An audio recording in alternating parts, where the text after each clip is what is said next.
Okay, so we're talking to Giulia Riva, and we're going to discuss this amazing book, which is A Scene on the Streets of London. And it's a fantastic book. It's a beautiful book, actually. Some amazing photography, some brilliant interviews. Can you tell me about the book?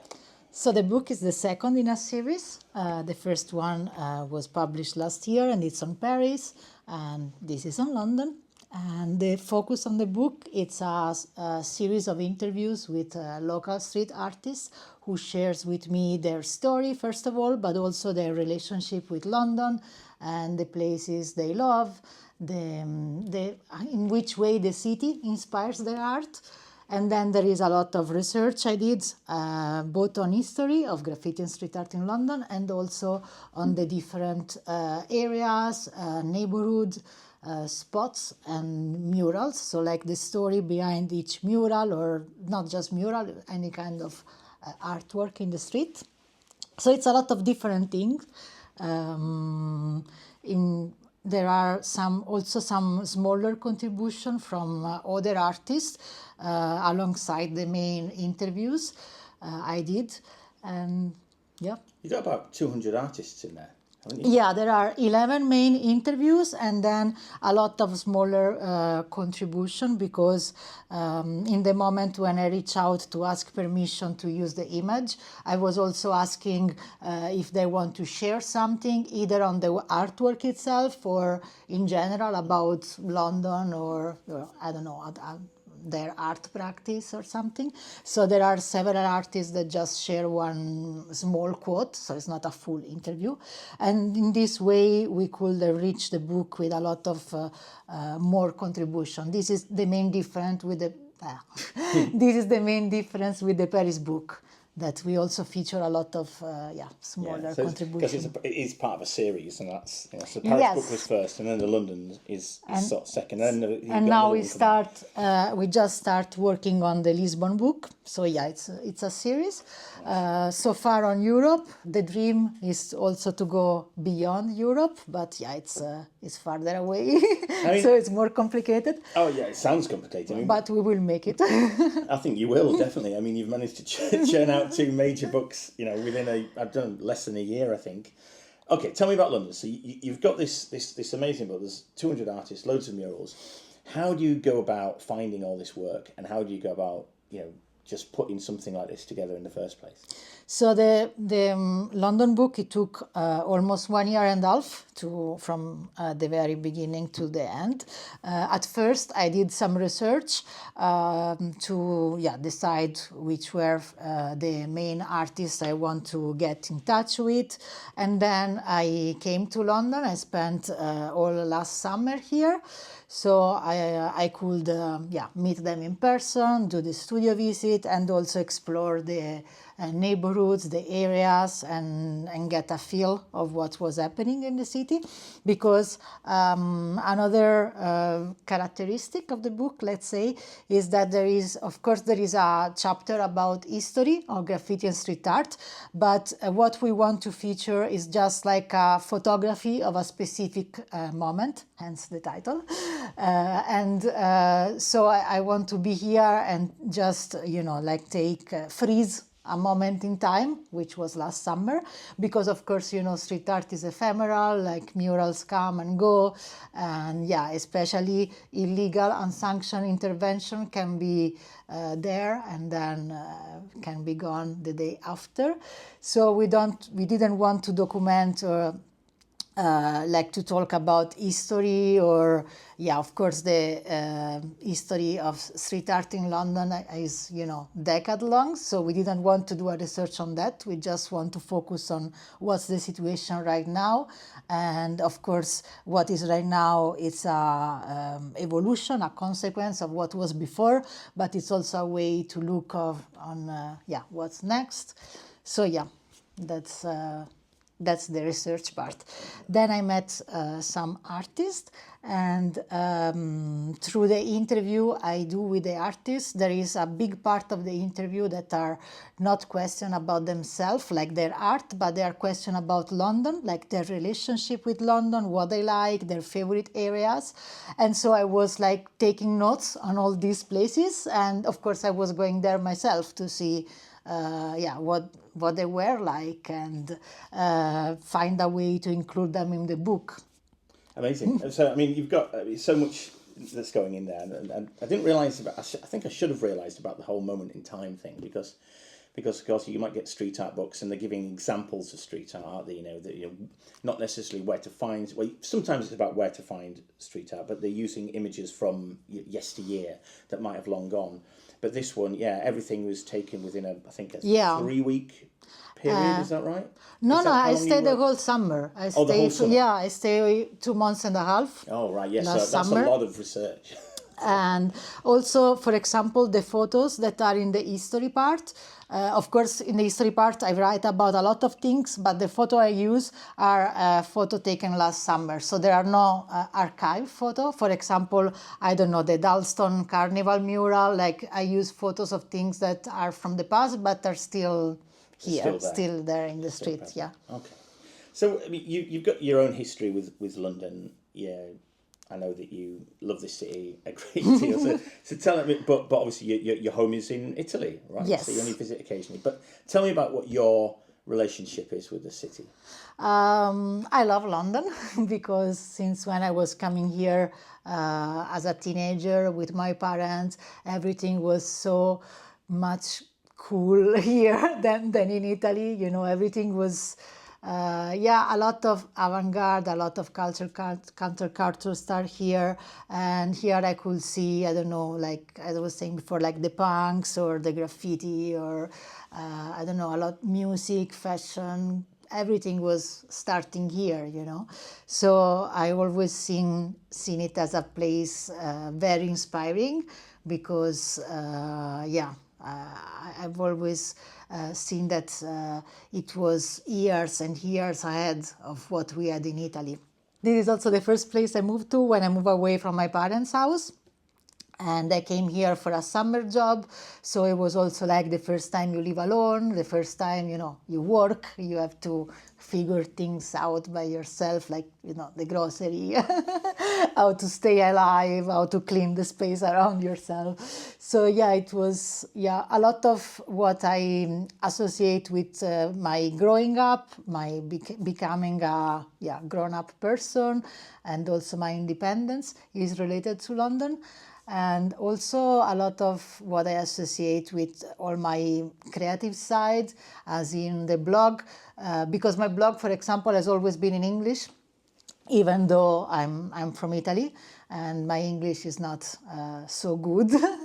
But I always, it's the kind of feeling that I've always been projected to London. So I think many would disagree that your English isn't that good. No, because if you read it, like in the book or in the blog, of course it's good because, you go slow, you have time to think about all the grammar. But when I talk, I get excited and like... Don't we all? Don't we all?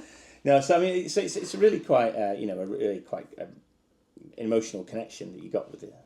And I feel happy when I'm here, like it's my happy place, and I feel that anything is possible, and it's the city of dreams, it's the city of inspiration. I try to be back every time, maybe once in a year. Not every year is possible because, of course, life gets in between, especially because if I'm living in Italy, of course I can, take some time and come here, but there are many years that I live somewhere else. For example, when I was living in Amsterdam, every time I had 3 days from work, I was going back to Italy to visit friends and family. So like for the whole time I was in Amsterdam, I couldn't come to London because you have just a certain amount of 3 days from work. So I was going back to Italy. But now all my 3 days are spent here. So tell me about the blog. and how you Okay. started the blog, and also particularly why street art. So the blog, it's a very personal project, let's say. And I say this because I know a lot of people are very focused on the commercial side of a website and all the, the keywords and the advertising and all of that.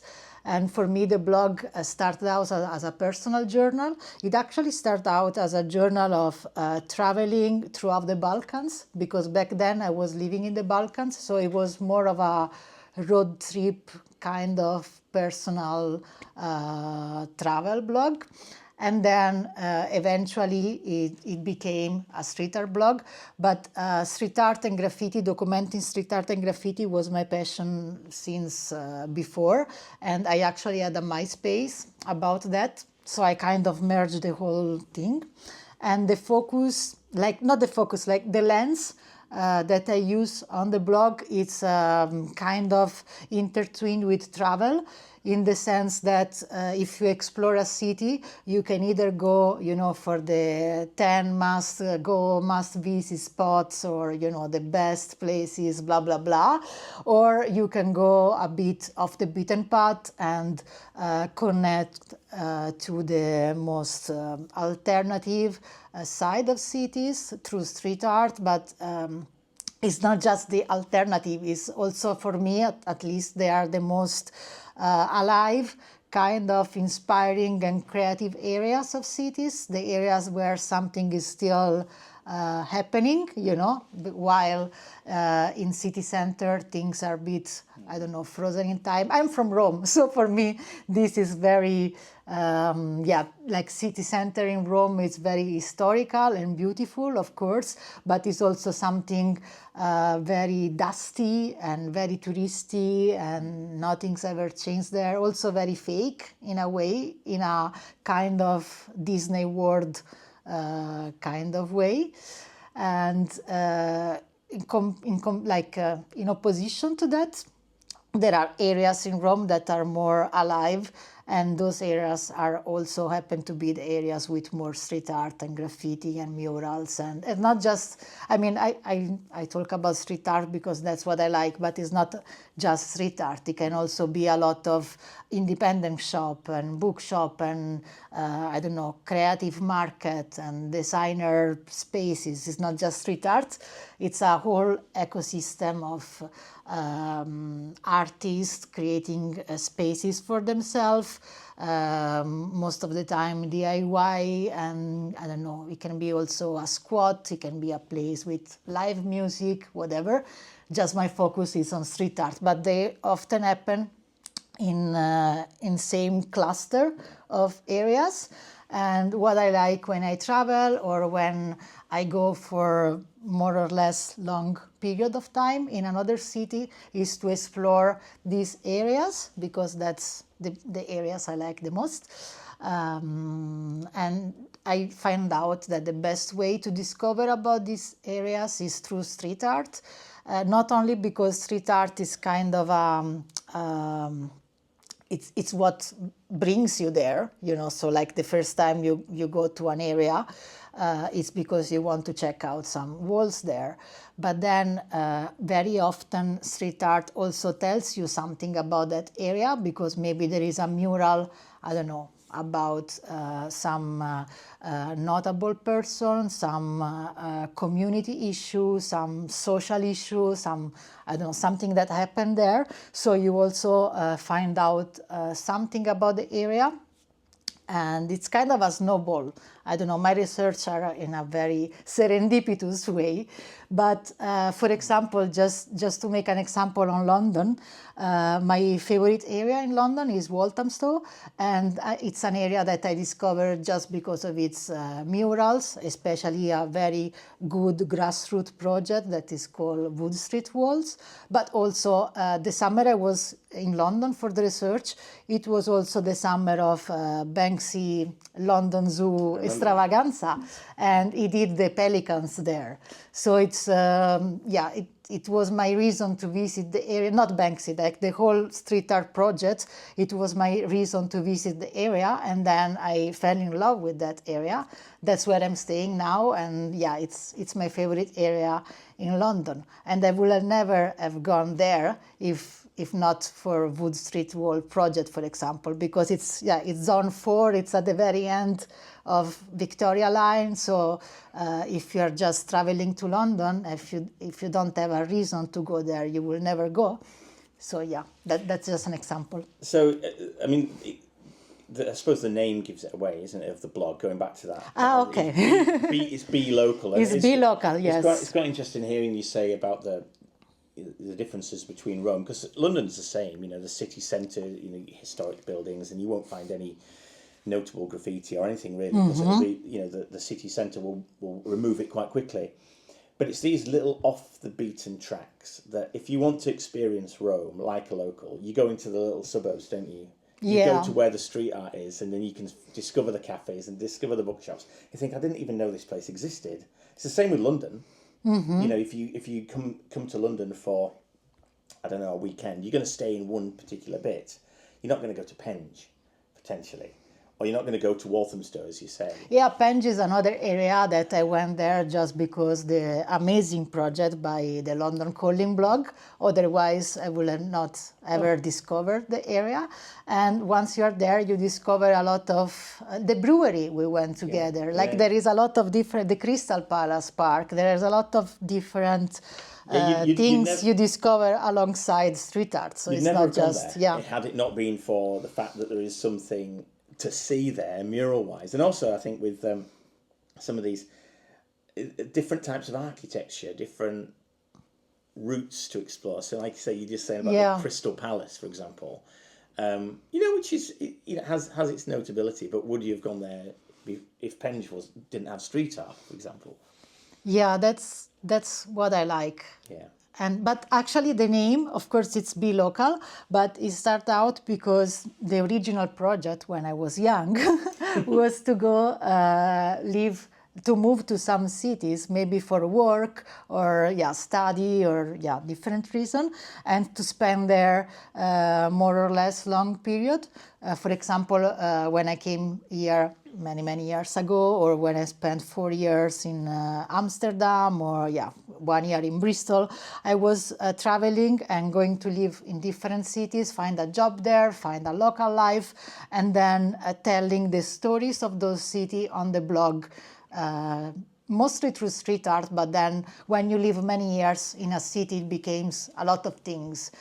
There are also articles on, I don't know, vegan restaurant or, different things. But 99% of the articles are about street art. Which is great because, honestly, I do think you can look at street art as a bit of a map of a city. And that's what I like to do. I like to just, if there's a new mural that's come up, go to see the mural and then loiter essentially around, because you can only spend so much time at a mural, right? You can take the picture, but then you think, okay, well, maybe I'll go down this street, or maybe I'll, have a coffee at this cafe and have a sandwich at the other one, and you're suddenly exploring. Yeah, and then, as I was saying many times, the piece itself tells you about something about the area. So you are also discovering something about the history of the area, or different aspects. Because of course street art is not a canvas that you can move, all around the world. It's something that is born in that specific place, on that specific wall.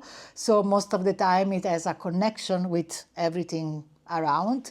And if you are coming from outside, from another city, or sometimes even from another neighborhood, you might not know that specific story. So through street art you get to know something more.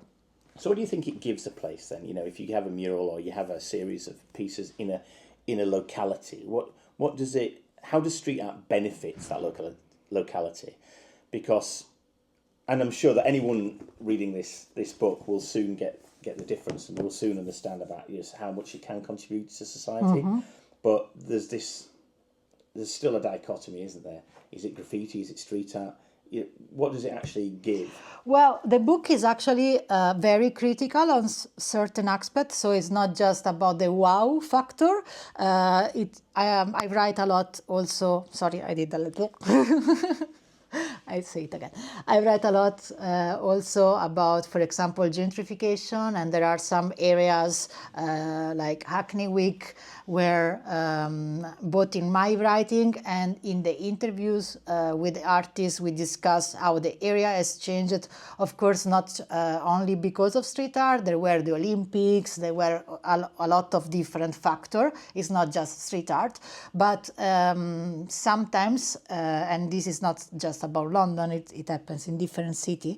Murals are one of the factors that can kick off gentrification and some negative changes in some areas. So the book is not just about the wow factor, it's also about these kind of things. But in general, I think art, not just street art, I mean art in general, especially public art, can only be good in on different level. Then, of course, if you use it as a tool for change the roots of the neighborhoods and displace people, or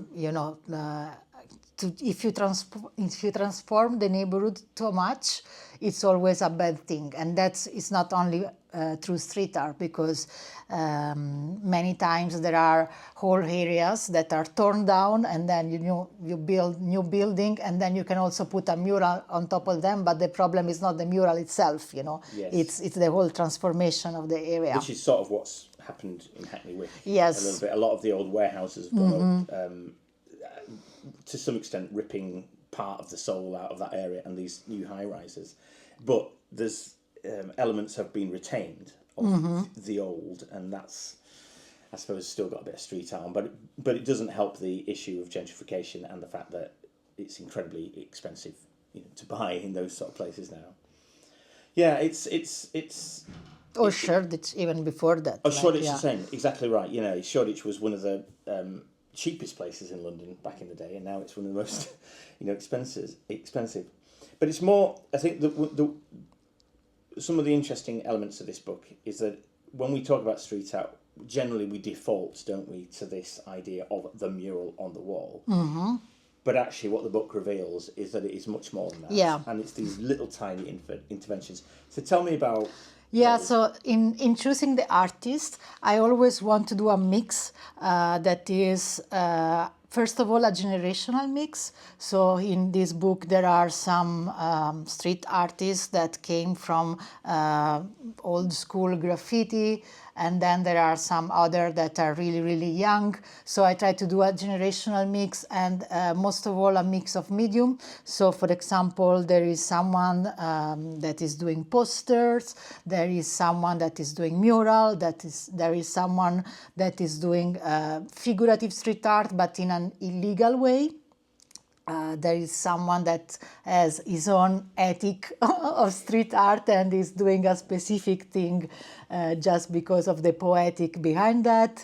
There is someone that is doing little street intervention that are like statues, so it's not what you would expect, like the colorful, eye-popping mural, but it's something hidden in plain sight, and it's 3D and sculptural. So it's a lot of different things. There is the illegal, there is the big murals, there is a lot of different aspects of what we can find in the street. So, there's a lot in there, isn't there? And it just shows the diversity. Yes. Completely. And I don't think I realised that you'd thought so deeply about the mix of artists that you're featuring, because so we're talking about the artists that you feature specifically. There's interviews in there. It's you've dedicated a number of pages to their work. But you're right. You've got a mix of old school, a mix of figurative. You got paste up people that are known more probably for the paste ups or.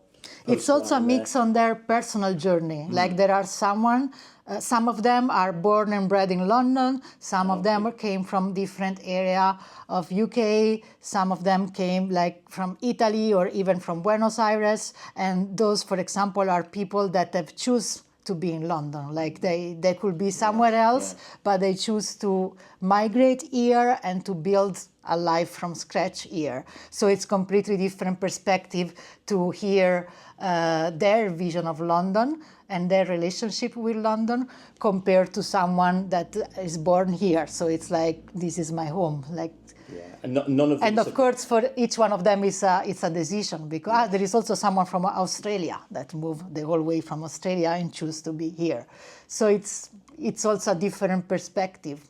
So it's important that they are rooted here at some point, no matter where the person has come from. They've chosen London, they've rooted themselves in London, and they've contributed to the aesthetic of the place. Yes, I mean, some of them are more ubiquitous, like Sweet Tooth, and some of them are more hidden, but they are all very representative of the London scene on different ways, either for their history or for their legacy or for what they do now. Each one has been chosen for a different reason, but of course they have to be rooted in London and kind of representative of what is the scene now. They are kind of the top of the iceberg, and then all the smaller contribution I was saying before are a lot of other artists that are also from London, or not from London, like living in London. And they are also part of the scene of the city. But all the main interviews and also the smaller contribution are locals. Yeah, I mean it's amazing. There's so much in this. So let's finish off, because I'm just interested in, because you hinted earlier at some of the history that you discovered about London, but particularly the street art and the graffiti history. So what can you tell us about London historically when it comes to? Oh, well, first of all, given the fact that it's the same language as New York, which is the birthplace of graffiti, Philadelphia, New York, the States, London was the first place in Europe where this culture has been imported and has found a way to develop. And even before that, there were a lot of countercultures, like even punk. They have their own kind of graffiti, although it was not like the lettering and what came from New York. It's more symbols and posters. Yeah, and also writing the names of the bands and these kind of things, but it was not the style of the letter in sense of the actual graffiti lettering. Then in the 80s, there was also a lot of public murals with political meanings that was also completely different from New York import graffiti. But for example, the one in Brixton about the nuclear war, or the carnival one. And then eventually there was Banksy, of course. He's originally from Bristol, but moved here and kind of bloomed here in London. So all the Banksy wave kind of pioneer a kind of figurative art in the street. So not only tagging or name writing, but also something more figurative. And then from there, a lot of artists kind of emerge in that area. Some of them, like Dot Master, is also from that kind of generation and is one of the featured artists in the book. So I think what I'm hearing there, the city itself is a draw, isn't it? Yes. You're right. It's drawn from New York to London, because there's so much in London. It's such a place where people can congregate, and and I mean, even I know that early artists from Bristol would come to London to do pieces, because you can be seen in a lot wider, more of a wider context in London. And Banksy is noticeable, and you mentioned him, but coming over, I think late 90s, early 2000s. The areas where he was doing his work was getting noticed a lot more than it would have been in his hometown. Suddenly finding itself going in the papers, for example, and city types noticing and thinking, oh, what's this? The chattering classes just suddenly think, oh, it's interesting. It's not the same old graffiti that we're used to. And I suppose that the only reason that can happen is because it is in London, and you've got so many people with so many different interests. Yeah, there were areas like all the Brick Lane area that it was a lot of artists, not only from here, but for example, Fail from New York, or also Jimmy C is one of the featured artists in the book. He's from Australia, and he told me that before moving here, he was, of course, traveling to London, and what he had seen on Brick Lane on those glorious old golden days, it was something that he has never seen in other cities. So it was like, wow, this is happening here, I have to be here. And this is a similar story for a lot of other artists that were coming to London in those years and were kind of blown away by what was happening in Brick Lane. And yeah, it was a very specific moment in time with a spotlight, on a different kind of art, because for the first time it was possible to be noticed from the street. So you didn't need a curator to pick you and bring you in a museum or in a gallery, and there was a more democratic, in a way to be seen. It's so organic, wasn't it? I suppose one thing that gets levelled, these days, we're recording this interview in 2025, and there's a major sort of period of time where everyone was coming to London and it was changing so rapidly, and the truth is it doesn't change as much now, but it's, I suppose what your book is telling is that it's evolved in a different way. So it's not like,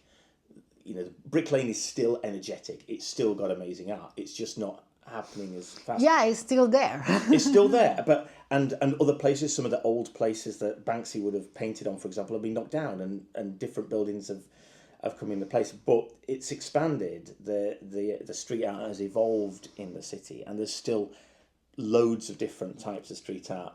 Yeah, it's still one of the main cities, for sure in Europe, but I think worldwide. Yeah. That's why I could create a 300-page book on it. It's just, it's a lot of things to see, a lot of neighborhood, a lot of spots, a lot of artists. And Brick Lane, as we were saying, is still there. Many artists that were painting there back then are not painting there anymore. Most of all because at least that's what they told me in the interviews, that the turnover is so fast that they don't want to spend a full day creating something, in highly detail, and then someone else, when the paint is still fresh, someone else paint over it. Yeah, no, you don't want that. I think, and it's, I don't know. There's waves of people, isn't it? Waves of different artists that come in. Yeah. And I always consider. I mean, some of the artists in the book are the people that you'd still see quite regularly in different parts of the city. And when you read the book and then you look at the different artists and you start noticing your work, you actually think, they're all connected over time, but also in that they're sort of different experiences, the where they've come into the street art world, but yet they're all doing this slightly different. But yet they all can be found in similar places. Yeah, and they're all very different, but also they're all very authentic. Like none of them is doing it with not their full heart. Yeah, I don't know what to say. They are all people that are really authentic in the street, but also in their practice in general. And it's not some tacky, cheeky, I don't know, eye candy image like this. No, absolutely no. They're all have a mission. They're all got a mission. They're all sort of unique. They're doing it because they want to do it, really. And gosh, aren't we the luckier? So, Giulia, thanks very much. Thank you.